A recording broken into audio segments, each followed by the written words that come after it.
아버지 하나님 감사합니다. 이제 우리가 주의 말씀을 듣기를 원합니다. 주님, 우리에게 말씀하실 때에 하나님, 우리가 온전히 주의 말씀을 우리 삶 가운데 받을 수 있는 깨끗한 그릇 아버지 하나님 될 수 있도록 우리를 만들어 주시옵소서. 감사드리고 예수님 이름으로 기도드렸습니다. 아멘. 오늘 말씀 보겠습니다. 오늘 말씀은 창세기 14장입니다.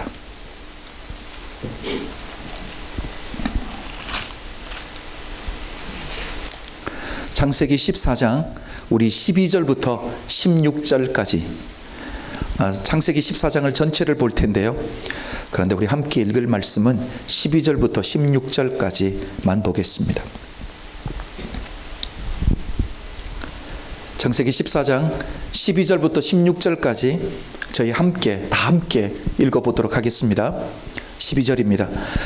소돔에 거하는 아브라함의 조카 롯도 사로잡고 그 재물까지 노략하여 갔더라. 도망한 자가 와서 히브리 사람 아브라함에게 고하니 때에 아브라함이 아모리 족속 마므레 상수리 숲을 근처에 거하였더라. 마므레는 에스골의 형제요 또 아넬의 형제라.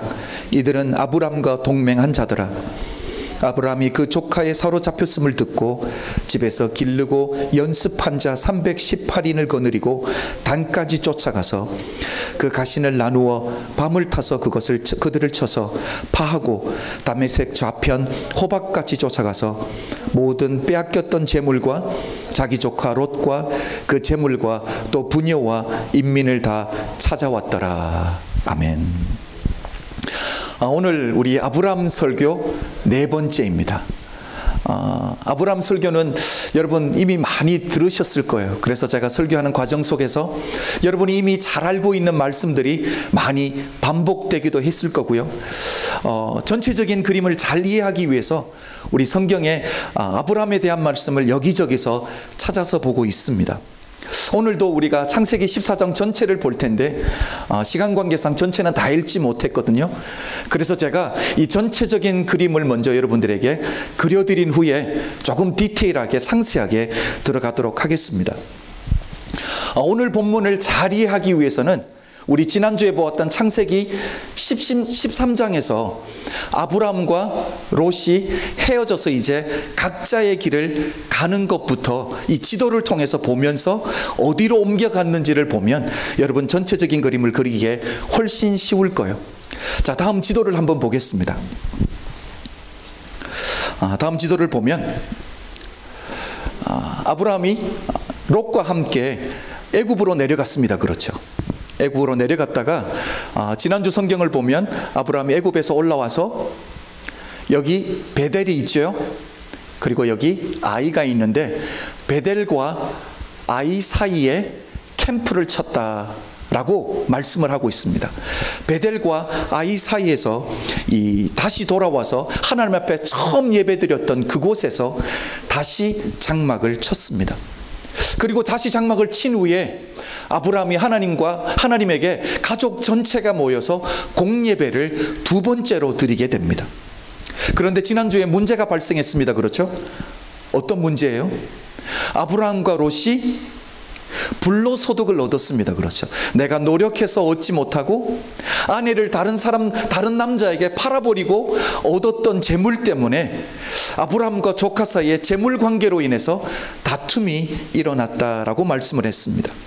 자, 제3문제로 다툼이 일어났을 때 아브라함이 롯에게 먼저 땅을 선택할 수 있는 선택권을 양보하게 되죠. 자, 롯의 선택이 무엇이었습니까? 물이 넉넉한 소알 땅 부근에 있는 소돔과 고모라를 선택했다고 합니다. 자, 지도를 보면 지금 아브라함은 베델과 아이성 사이에 캠프를 치고 있고요. 롯이 이 땅을 전체를 둘러보다가 물이 많은 이 소알 지역인 소돔과 고모라 지역 여기로 옮겨왔다라고 여러분 생각하시면 됩니다. 그림상으로 보면 제법 멀리 옮겨갔습니다. 그렇죠? 자, 롯이 떠나자마자 하나님이 아브라함을 찾아오세요. 아브라함을 찾아와서 하나님이 약속의 말씀을 줍니다. 그 약속의 말씀이 뭡니까? 눈을 들어서 네가 동서남북을 바라보라는 거예요.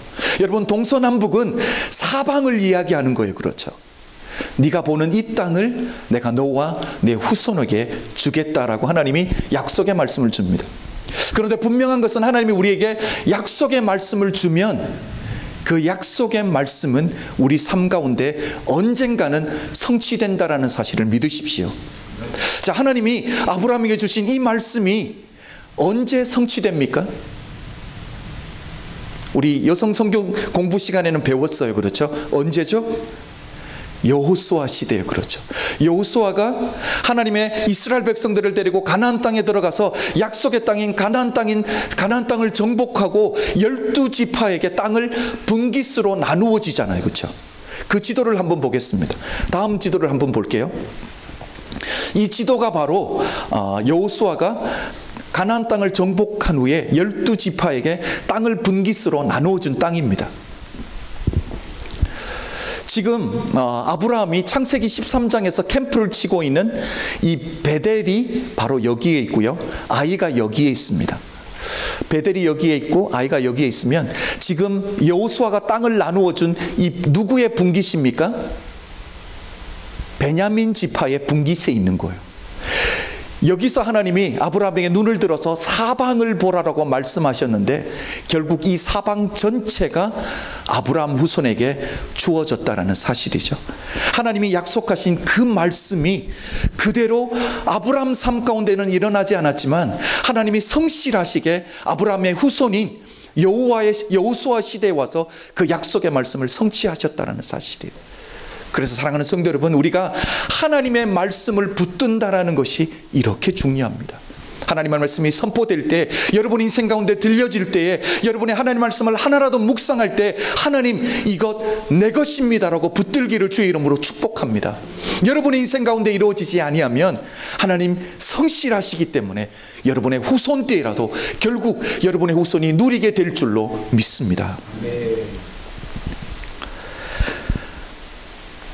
이제는 다시 창세기로 돌아갈게요. 창세기 돌아오면 다시 다음 지도를 보겠습니다. 아브라함이 베델과 아이 사이에서 동서남북을 바라봤습니다. 그렇죠? 그리고 하나님의 약속의 말씀을 받고 이제는 장막을 옮겨오는데 성경을 보면 헤브론으로 옮겨왔다라고 합니다. 여러분, 제가 자꾸 뒤를 돌아보니까 우리 데이비 집사님이 일어서서 비디오를 껐다가 켰다가 하는데 그냥 두셔도 돼요. 자, 우리 보겠습니다. 한번 지도를. 아브라함이 있었던 곳이 베델과 아이 사이에서 헤브론은 여기 밑에 있습니다. 그렇죠? 헤브론까지 내려와서 다시 아브라함이 장막을 치고요. 롯은 소돔과 고모라 지역인 여기에 와서 장막을 치게 됩니다. 성경을 보면 이 헤브론 지역에 마물의 상수레 숲을에다가 장막을 쳤다라고 말하는데, 이 상수레라는 나무는 우리가 잘 알고 있는 참나무로 생각하면 돼요. 옥트리라고. 그러니까 헤브론으로 이 장막을 옮겨서 옥트리가 많은 숲을 사이에 아브라함이 텐트를 쳤다라고 생각하시면 됩니다. 자, 이렇게 아브라함과 롯이 헤어져서 각자의 길을 떠난 후에 오늘 본문 창세기 14장이 시작하는데, 우리가 읽지 않았던 창세기 14장 1절부터 11절까지를 보면 한 가지 사건이 일어납니다. 전쟁이 일어나요. 이 전쟁은 아브라함과 롯과는 전혀 상관이 없는 전쟁입니다. 여러분 읽어보시면 알겠지만 많은 나라들과 왕의 이름들이 나오는데 중요하지 않아서 저는 여러분에게 말씀드리지 않겠습니다. 여러분 이것만 기억하시면 돼요. 그 당시 사해바다 중심으로 강력한 나라 네 나라가 있습니다. 그 지역을 다스리고 있었던 네 나라가 있는데, 그 나라의 지배를 받고 있었던 소돔과 고모라가 포함되어 있는 작고 약한 나라 5나라가 있었던 거예요. 그 5나라가 강한 네 나라에게 조공을 바치면서 섬기면서 12년을 살았어요. 그러다가 오늘 본문에서 그들이 반기를 들었던 거죠. 독립을 선언한 거예요. 13년 차 되는 해에 우리가 너희를 더 이상 섬기지 않겠다라고 선포를 합니다. 자, 지도를 보면 여기에 시딤 골짜기가 있습니다. 그렇죠? 여기에 이 강한 네 나라와 연약한 5나라가 전쟁을 하겠다라고 여기 시딤 골짜기에 다 모였다라고 오늘 본문에서 말하고 있습니다. 자, 전쟁의 결과 먼저 볼게요. 전쟁의 결과 우리 11절 다 한번 읽어보겠습니다. 11절 다 한번 읽어보겠습니다. 시작.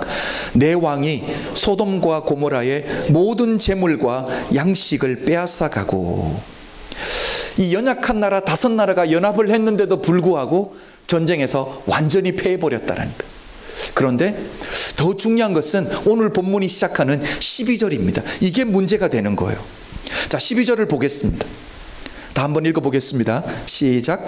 소돔에 거하는 아브라함의 조카 롯도 사로잡고 그 재물까지 노략하여 갔더라. 문제는 뭐예요?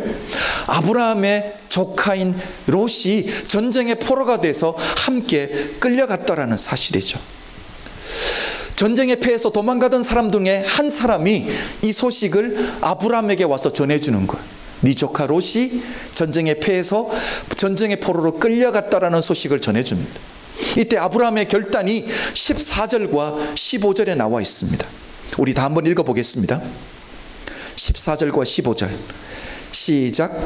아브라함이 그 조카의 사로잡혔음을 듣고 집에서 길리고 연습한 자 318인을 거느리고 단까지 쫓아가서 그 가신을 나누어 밤을 타서 그들을 쳐서 파하고 다메섹 좌편 호박까지 쫓아가서. 자, 여러분 지도를 다시 보여주면서 제가 이 전쟁하고 어디로 어떻게 끌려가지는지를 보여드리겠습니다. 다음 지도를 한 번만 더 볼게요. 다음 지도를 보면 이 사해바다가 여기 있잖아요. 그렇죠? 사해바다 밑에인 여기 시딤 골짜기에서 전쟁을 하고 이 소돔에 같이 살고 있던 롯이 잡혀서 단까지 끌려갔다라고 말해요. 단까지. 이 소식을 듣고 이 헤브론에 살고 있던 아브라함이 자기가 연습하고 길렀던 318명의 군사를 데리고 어디까지 쫓아가냐면 단까지 쫓아갔다라고 말합니다. 헤브론에서 단까지 거리가 한 130마일 정도라고 생각하시면 돼요. 여기 가서 아브라함이 군대를 두 부분으로 나누어서 저녁에 공격을 하죠. 기습 공격을 하고 승리를 했을 때 이 4나라의 이 군사들이 다메섹까지 도망가는데 여기까지 아브라함이 다스리던 318명이 쫓아갔다라고 생각하면 됩니다. 단에서 아브라함의 군사가 쫓아갔던 다메섹까지의 거리가 한 17마일 정도가 돼요. 거기까지 쫓아가면서 결과가 무엇입니까? 롯과 모든 재산들과 그리고 롯과 함께 잡혀갔던 모든 사람들까지 아브라함이 다 구해왔다라고 말하고 있습니다. 자, 여러분 제가 이제 13장과 14장 전체를 한번 그림을 그려드릴게요. 아브라함이 롯과 함께 애굽에서 하나님이 약속하신 가나안 땅으로 다시 돌아왔습니다. 돌아온 후에 둘 사이에 다툼이 일어났습니다. 재산 때문에 다툼이 일어나서 롯은 소돔과 고모라로 옮겨가고요, 아브라함은 헤브론으로 옮겨갔습니다.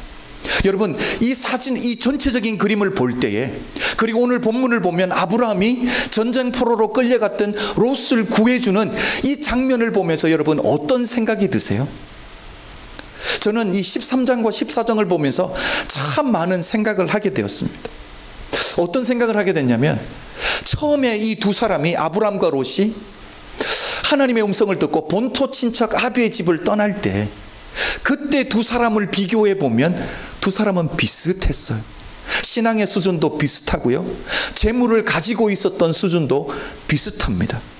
그런데 어떻게 보면 애굽에서 있었던 사건만 하나 보면, 아브라함이 자기 살겠다라고 자기 아내를 다른 사람의, 다른 남자의 품에 주잖아요. 그 부분만 보면 롯이 아브라함보다는 훨씬 더 멋진 사람처럼 보입니다. 그렇죠? 아브라함이 형편없는 사람처럼 보이잖아요. 그리고 우리 지난주에 보았던 창세기 13장을 보면 아브라함이 롯에게 먼저 땅을 선택할 수 있는 선택권을 줍니다. 그래서 롯이 물이 넉넉해서 유리한 땅, 좋은 땅을 차지해서 먼저 가게 되죠. 그래서 경제적인 부분만 봐도 롯이 아브라함보다 훨씬 더 앞서 있는 것처럼 보입니다. 그렇죠. 어느 부분을 봐도 롯이 앞서 있는 것처럼 보여요. 그렇죠. 그런데 오늘 본문을 보면 왜 이렇게 인생이 역전되어 있냐라니까요. 롯은 어떻게 되어 있습니까? 전쟁에 패해서 자기가 모았던 모든 재산까지 다 빼앗기고 전쟁의 포로가 되는 신세가 되었고요. 아브라함은 어떻습니까? 자기 마음을 아프게 하고 자기 살겠다라고 자기 눈에 먼저 좋은 땅을 선택해서 가버린 조카인 롯. 이런 조카를 구하겠다라고, 영혼을 구하겠다고 따라가고 있는 아브라함. 여러분, 이런 차이가 어디서 났겠냐라니까요.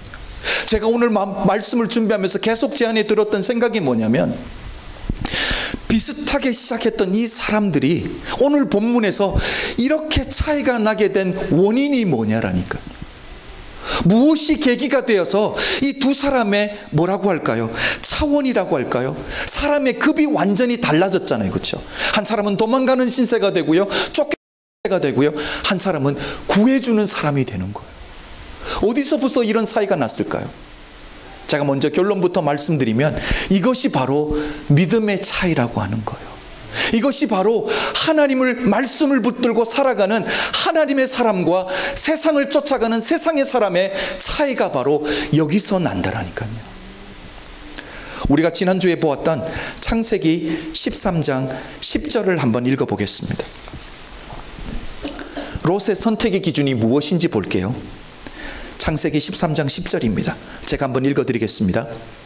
이에 롯이 눈을 들어 요단들을 바라본즉 소알까지 온 땅의 물이 넉넉하니 여호와께서 소돔과 고모라를 멸하시기 전이었는고로 여호와의 동산 같고 애굽 땅과 같았더라.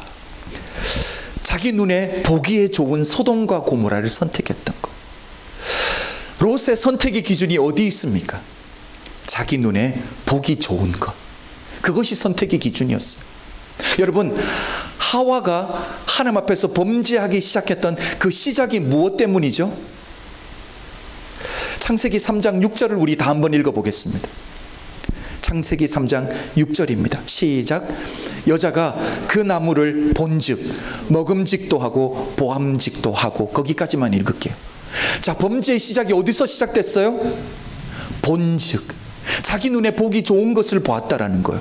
뿐만 아니라 뒤에를 보면 보암직도 하고 라고 말하고 있는데, 영어 성경을 보면 pleasing to eye라고 말합니다. 내 눈에 보기 좋은 것을 선택했다라니까요. 하와와 롯의 공동점이 뭐예요? 자기 선택의 기준이 내 눈에 보기 좋은 것을 선택했다라니까요. 여러분, 여기서 문제가 무엇입니까? 제가 자주 말씀드리지만 죄의 점진성이에요. 내가 죄를 향해서 내 마음을 열고 사단을 향해서 내가 한 발짝만 나아가면 죄는 거기서 멈추지 않는다라는 사실이에요. 자, 롯이 어디로 옮겨가는지를 한번 보겠습니다. 창세기 13장 12절입니다. 우리 다 한번 읽어볼게요. 시작. 아브라함은 가나안 땅에 거하였고 롯은 평지 성읍들에 머무르며 그 장막을 옮겨 소돔까지 이르렀더라. 롯이 어디까지 가요? 소돔까지 갔다라고 말합니다. 영어 성경을 보면 뭐라고 말합니까? near 소돔이라고 말하고 있습니다. 소돔 안까지는 들어가지 않았습니다. 소돔 가까이까지 갔다라고 말하고 있어요. 여러분, 성경에서 소돔과 고모라가 상징하는 것이 무엇입니까? 하나님의 심판받은 죄악된 세상이잖아요. 그리고 창세기 13장을 보면 하나님이 소돔과 고모라를 이렇게 평가하십니다. 제가 한번 읽어드릴게요. 창세기 13장 13절입니다. 소돔 사람은 악하여 여호와 앞에 큰 죄인이었더라. 하나님이 이렇게 평가했습니다. 그래서 그런지 롯이 죄악된 세상을 상징하는 소돔 안까지는 들어가지 못하고요, 소돔 가까이까지 가서 장막을 쳤던 것 같아요. 그러니까 여기까지만 보면 롯이 아직까지는 이 신앙의 양심이 살아있는 것 같습니다. 롯 안에 이런 생각을 하고 있었는지는 모르겠습니다. 내가 삼촌의 마음을 아프게 하고 내가 먼저 좋은 땅 옥토를 선택해서 올 때는 다른 사람들의 손가락질을 받고 주변의 사람들의 손가락질을 받고 여기까지 왔던 이유는 내 가족에게 조금 더 좋은 형편, 내 자녀들에게 조금 더 좋은 교육의 환경을 마련해 주겠다고 여기까지는 왔지만 절대로 신앙만큼은 타협하지 않겠다라는 마음의 결단이 있었던 것 같아요. 그래서 소돔 가까이는 가지만 하나님이 악하다고 평가를 내리시는 소돔 속까지는 들어가지 못했다라는 거죠. 그런데 문제가 무엇입니까? 내가 세상을 향해서 마음만 조금 열기 시작하면, 사단을 향해서 내가 마음만 조금 열어주면 사단이 나를 그냥 두지 않는다라는 사실이에요. 여러분, 오늘 본문에서 전쟁이 일어나고 롯이 전쟁포로로 끌려갈 때 롯이 어디에 살고 있었다고 말했죠? 12절을 다시 한번 보겠습니다. 12절에 제가 하이라이트한 부분만 여러분 보십시오. 소돔에 거하는 아브라함의 조카 롯도 어디에 거하고 있어요? 소돔에 거한다고요. 영어 성경을 보면 He was living in Sodom이라고 말하고 있습니다. 자, 처음에는 가까이 밖에 못 갔습니다. 그런데 세월이 지나다 보니까 어떻게 됐어요? 세상을 상징하는 소돔 안에까지 들어가서 살고 있는 롯을 볼 수 있다라는 거죠. 처음에는 이런 계획은 없었을 거예요. 내가 필요한 것이 있기 때문에 가까이는 가지만 내가 필요한 것은 얻기는 얻지만 세상을 상징하는 그곳에서, 죄악을 상징하는 그곳에서 내가 세상을 닮지 않겠다라고, 죄악된 물은 들지 않겠다라고 결단하고 살았는지는 모르겠습니다. 처음에는 그렇게 살았던 것 같아요. 그렇죠? 나는 한번 결단하면 그렇게 사는 사람이야, 그렇게 말하는 사람 여러분 많이 들어보셨을 거예요. 그런데 여러분 기억하십시오. 분명한 것은 우리 힘으로, 우리 능력으로 세상의 유혹과 사단의 유혹을 이길 수 없다라는 사실이에요. 교회를 섬기다 보면 이런 분들이 꼭 있습니다. 다른 사람은 다 넘어져도 나는 절대 넘어지지 않습니다. 이 부분만큼은 내가 넘어지지 않을 자신이 있습니다라고 당당하게 자신감을 가지고 이야기하는 분들이 있는데, 이런 분들이 가장 위험한 분들이라는 거예요. 제가 LA에서 섬겼던 교회는 영성 프로그램이 있다라고 말씀드렸죠. 2박 3일 동안의 프로그램이 있는데, 어느 여자 집사님이, 이혼 당하셨던 여자 집사님이 거기에 와서 참 큰 은혜를 받았습니다. 너무 큰 은혜를 받은 거예요. 하나님이 그 상처들을 다 삼해 주신 거예요. 캠프가 끝나고 내려와서 제가 집사님과 차를 한잔하면서 이렇게 말씀드렸습니다. 집사님, 처음에 이렇게 은혜를 받으면 이 영적인 신혼 기간이 있습니다. 그때는 모든 사람들이 아름다워 보이고 모든 것이 좋아 보이고 섬기고 싶고 모든 것이 사랑스러워 보일 때가 있습니다. 그런데 영적인 신혼 기간이 지나고 나면 하나님이 나를 정금같이 단련하기 위해서 훈련을 주실 때가 있을 거예요. 미리 하나님 의지하고 기도하십시오 라고 말했는데, 집사님이 당당하게 자신감 있게 이렇게 말하던데요. 목사님, 내가 이혼도 했는데 이제는 세상에서 어떤 어려움이 와도 내가 버틸 수 있어요 라고 자신 있게 이야기하시더라고요. 너무 자신감 있게 이야기해서 그게 제게 오히려 염려가 되던걸요. 기도 제목이 되었습니다. 왜냐하면 자기 자신을 신뢰함으로 신앙생활을 하는 게 아니기 때문에. 신앙생활은 하나님 의지함으로 하는 것인 줄로 믿습니다. 1년 정도가 지났는데 우리 하나님이 집사님을 혹독하게 훈련하시더라고요. 자기가 섬기던 부서에서 가정이 있는 어느 남자 집사님과 스캔들이 났어요. 특별한 일은 일어나지 않았는데 그냥 가까이서 함께 사역하느라 함께 방에 여러 번 있었던 적이 사람들의 눈에 보였던 거예요. 자기가 그렇게 사랑하던 교회를 섬기는 일 다 내려놓았습니다. 여러분, 자신감 참 좋은 거죠. 그렇죠? 긍정적인 생각 참 좋은 거예요. 우리 자녀들에게 자신감을 심겨준다는 것 참 좋은 건데, 더 중요한 것이 있습니다. 그 자신감의 근원이 어디서부터 오냐라니까요. 그것이 내가 섬기고 붙들고 있는 하나님께로부터 오는지 아니면 그것이 나로부터 오는지, 그것이 훨씬 더 중요하다라는 사실입니다. 이것 때문에 베드로가 넘어졌잖아요. 그렇죠? 주님께 뭐라고 말씀합니까?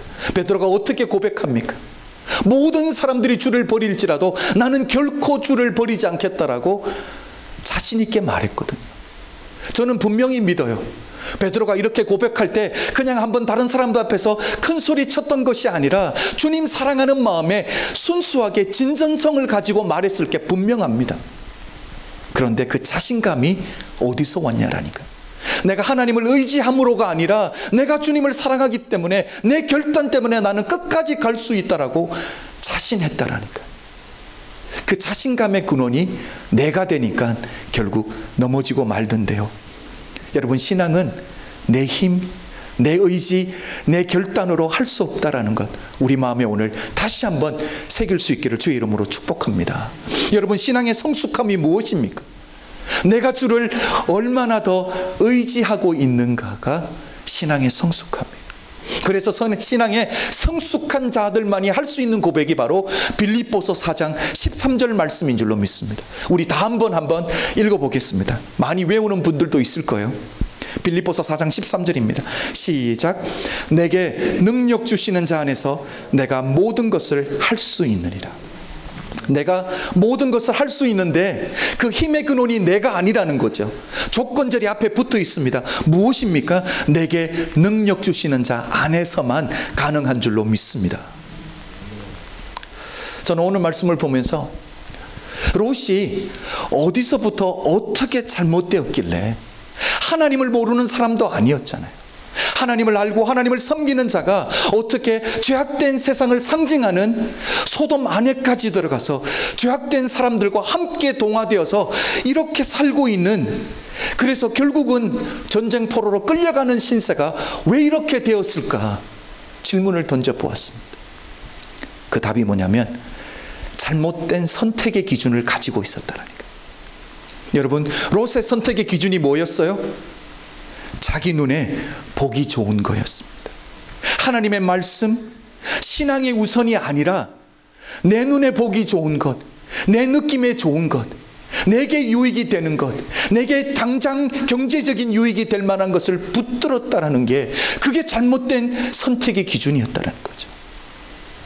오늘 이 말씀을 통해서 이 시대에 주님을 섬기고 있는 우리에게 하나님이 주시기를 원하는 교훈이 무엇이겠습니까? 한마디로 이렇게 살면 망한다라는 거예요. 내 눈에 보기 좋은 대로, 내가 원하는 대로 살아가면 결국은 망한다라고 주님이 우리에게 레슨 주는 거예요. 제가 너무 무식하게 말해서 죄송합니다. 그런데 이것은 돌려서 말할 수 있는 상황이 아니잖아요, 그렇죠? 아브람도 이렇게 살 때가 있었습니다. 애굽에 내려갈 때 아내가 아름다운 것 때문에 자기가 죽겠거든요. 그래서 어떻게 합니까? 아내를 누이라고 해서 애굽 왕의 품에 아내를 넘겨주게 됩니다. 어떻게 했어요? 자기 생각에 좋은 대로 했습니다. 하나님의 말씀이 기준이 아니라 신앙을 붙들지 못하고 어떻게 했습니까? 자기가 세상에서 터득한 경험, 이때마다 그 상황에 맞게 잘 판단해서 그 일을 결정하는 뭐예요? 임기응변으로 세상을 살아갔던 거예요. 그 결과가 무엇이었습니까? 망한다라는 것을 아브라함이 애굽에서 철저하게 하나님 앞에서 배웠던 거예요. 그래서 아브라함에게 일어났던 변화가 무엇입니까? 아브라함에게 일어났던 변화는 무슨 일이 있어도 이제는 말씀, 하나님의 약속의 말씀을 붙들겠다라고 선택하고 살게 된 거죠. 그것을 붙들고 나니까 조카인 롯에게 먼저 땅을 선택할 수 있는, 양보할 수 있는 마음의 여유가 생겼잖아요. 왜 그렇습니까? 내가 하나님 앞에 살다 보니까, 신앙생활을 하고 보니까, 하나님을 의지하고 보니까 인생의 생사화복이 하나님 앞에 달려있다는 걸 아는 거예요. 내가 살고 죽고 화를 당하고 복을 누리는 이 모든 것이 내가 잘 선택해서가 아니라 하나님 안에 있다는 것을 깨닫게 된 거죠. 저는 여기서 아브라함의 성숙함을 보았습니다. 아브라함은 내가 좋은 대로 선택하고 산 것이 아니라 주변에 있는 사람들을 고려할 수 있는 사람이었어요. 주변에 있는 사람들을 생각할 수 있는 사람이었어요. 의식하고 살았던 사람이에요. 자기가 선택하고 자기가 삶에서 맺히는 이 삶의 열매들을 통해서 복음의 문이 열릴 수도 있고 닫힐 수도 있다는 것을 깨닫고 살았던 사람이에요. 우리 성경 구절 하나 보겠습니다. 창세기 13장 7절입니다. 창세기 13장 7절입니다. 우리 다 한번 읽어볼게요. 시작. 그러므로 아브라함의 가축의 목자와 롯의 가축의 목자가 서로 다투고 또 가나안 사람과 브리스 사람도 그 땅에 거하였는지라. 자, 아브라함의 사람들과 롯의 사람들이 다투고 있어요. 그런데 마지막 부분에 제가 하이라이트한 부분, 또 가나안 사람과 브리스 사람도 그 땅에 거하였는지라. 저는 제가 하이라이트한 이 마지막 부분이 왜 성경에 기록되어 있는지 지난주에는 놓쳤어요. 깨닫지 못했어요. 그런데 오늘 13장과 14장을 전체를 묵상하면서 이게 꼭 있어야 되는 말씀인 것을 깨달았어요. 여러분, 가나안 사람과 브리스 사람은 하나님의 선택받은 사람들이 아니에요. 이방 민족인데 하나님이 왜 이 사람들이 거기에 있다라고 꼭 밝혀야만 됐을까요? 예수 믿는 사람들이 이 땅에 살아갈 때 예수 믿지 않는 사람들이 우리 주변에서 우리가 어떻게 살아가는지 보고 있다라는 것을 주님이 우리에게 말씀해 주시는 거예요. 이 가나안 사람들과 브리스 사람들이 지금 뭘 보고 있는 거예요?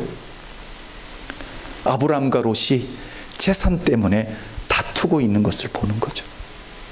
복음의 문이 활짝 열릴까요? 열려있던 복음의 문이 닫힐까요? 교회 안에서 우리 예수 믿는 사람들이, 주님을 사랑한다는 사람들이 다투고 있으면 세상 사람들이 밖에서 볼 때 복음의 문이 열릴까요? 닫힐까요? 사랑하는 성도 여러분, 이것을 아브라함이 깨달았던 거예요. 다투고 있는데 보니까 하나님의 선택받지 못한 가나안 사람들이 주변에서 나를 보고 있는 거예요. 내가 이렇게 재산 때문에, 예수 믿는 사람이, 하나님을 섬기는 사람이 재산 때문에 그것도 형제와 가족과 싸운다라면 이게 하나님께 영광이 되겠습니까? 결국 복음의 문이 닫힌다는 것을 깨닫고 나니까 포기해버리는 거죠. 네가 좋은 땅 선택하라는 거예요. 여러분, 아브라함의 선택의 기준이 어디에 있습니까? 내가 당장 무엇을 더 얻을까? 내가 얼마나 조금 더 편안하게 살까? 내가 얼마나 더 누리고 살까가 아니라 하나님의 영광에 있었다라는 사실이에요. 내가 잘못 살면 영광이 가려진다는 것을 깨닫고 살았던 사람이에요. 그래서 롯에게 먼저 선택권을 양보할 수 있어진 거죠. 여러분, 이 말씀이 우리에게 도전되었으면 좋겠습니다. 여러분의 삶에 있어서 선택의 기준이 무엇입니까? 우리는 늘 내 중심으로 살아왔어요. 그렇죠?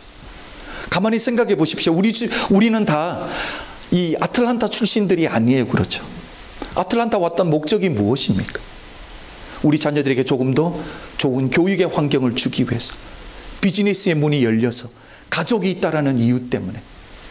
여러 이유들이 있지만 하나님의 음성을 듣고 옮겨온 사람들은 거의 없습니다. 그렇죠? 그러나 내가 여기 온 것, 결국은 하나님의 섭리 안에 와 있는 줄로 믿습니다. 우리가 이렇게 한 교회에서 모여서 신앙생활하는 것, 하나님의 섭리가 있는 줄로 믿습니다. 그 섭리를 이제는 이루어드리는 믿음의 사람들이 되시길 주의 이름으로 축복합니다. 뿐만 아니라 여러분의 삶의 우선순위는 무엇입니까? 우선순위만 확실하면 포기해야 될 것들이 포기가 쉬워지는 것. 아브라함에게 있어서 하나님의 영광이 우선이었습니다. 나를 통해서 복음이 열려지는 게 우선이었습니다. 그러니까 좋은 땅을 선택하고 안 하고는 쉽게 포기가 되는 거죠. 이런 믿음의 사람들이 되시길 주의 이름으로 축복합니다.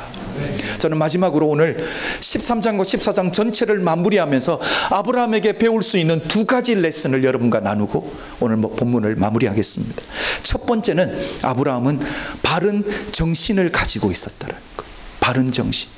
아브라함은 하나님이 나를 사용하시기에 전혀 불편함이 없는 사람으로 스스로를 준비하고 훈련했던 사람이에요. 14절을 다 함께 보겠습니다. 14절.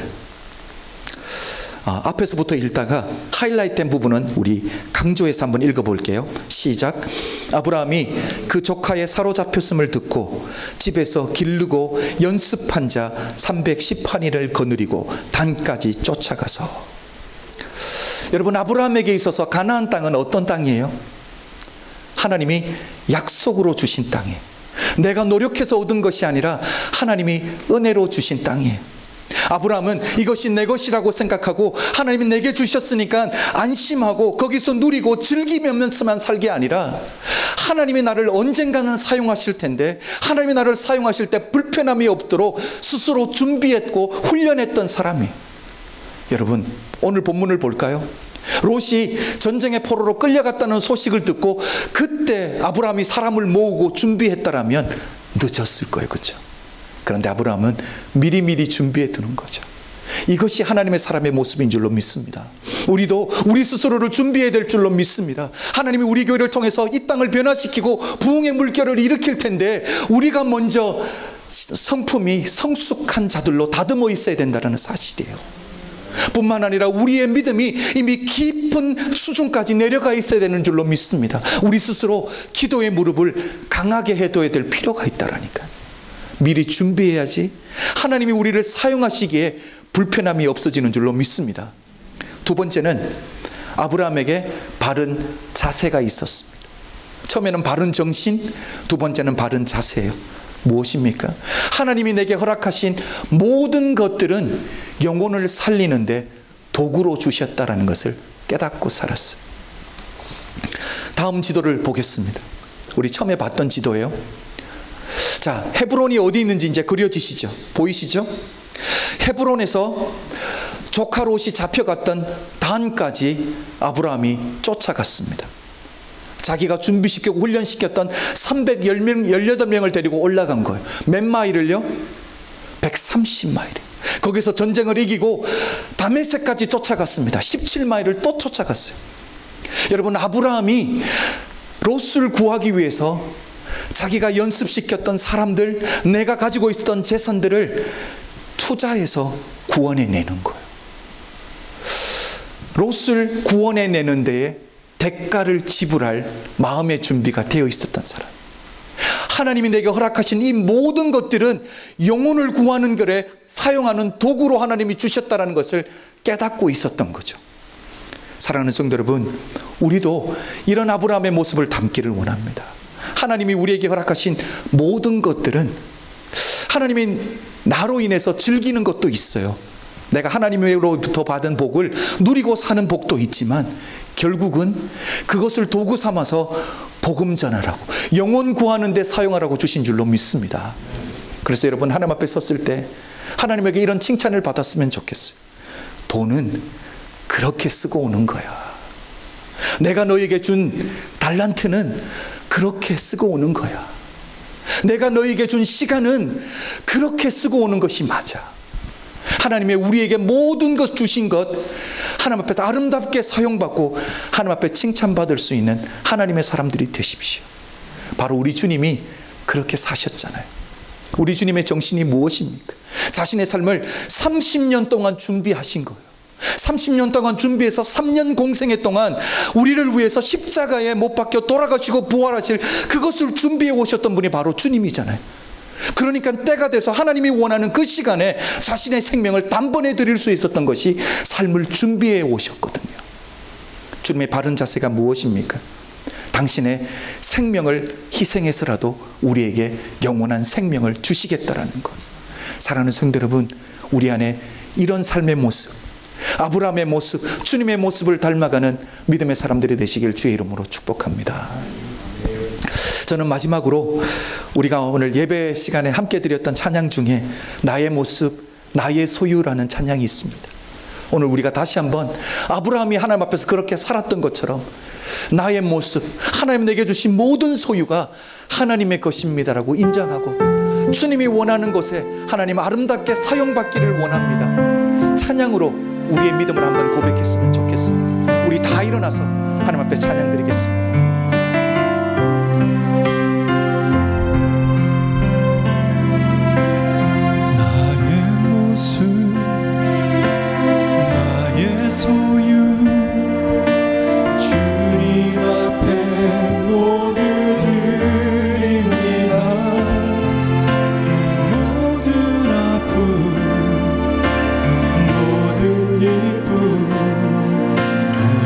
모든 눈물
주옵소서.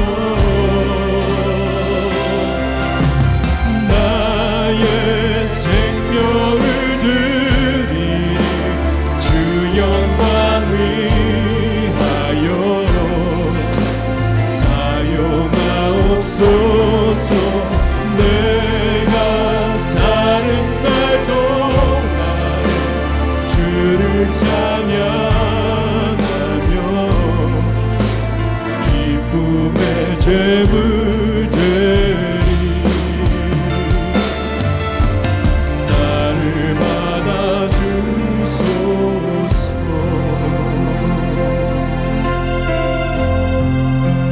아버지 하나님, 아브라함이 믿음의 조상이 될 수 있었던 것은 하나님이 허락하신 모든 것들을 영혼을 구원하는 도구로 사용해 주셨기 때문입니다. 하나님, 예수 그리스도가 우리의 구세주가 될 수 있는 것은 우리의 영혼을 구원해 주시기 위해서, 우리에게 영원한 생명을 주시기 위해서 당신의 생명까지도 아끼지 아니하시고 십자가 위에서 내려놓은 줄로 믿습니다. 아버지 하나님, 우리도 이제는 그렇게 살아드리기를 원합니다. 우리 생명을 주의 영광을 위해서 드리겠다고 고백한 이 찬양이 우리 삶에서 하나님 살아 움직이는 역사를 보게 하여 주시옵소서. 아버지 하나님, 그냥 들려지는 말씀으로 끝나는 것이 아니라 삶에서 보여지고 만져지고 아버지 하나님 우리 삶에서 경험되어지는 일들이 일어날 수 있도록 우리 사랑하는 성도님들을 축복하여 주시옵소서. 아버지 하나님, 다시 한번 우리가 주님께서 우리에게 허락하신 것들을 기쁨으로 주님께 드렸습니다. 기쁨으로 주님 앞에 감사함으로 드리는 손 위에 하나님 약속하신 하늘의 복과 땅의 복으로 흔들어 눌러 넘치게 주실 줄로 믿습니다. 지금은 우리 주 예수 그리스도의 은혜와 독생자를 아낌없이 허락하신 하나님 아버지의 극진하신 사랑과 성령님의 감화 감동 역사하심이 오늘 이곳에 모인 모든 성도님들 머리 위에 지금부터 영원토록 함께 계실지어다. 아멘.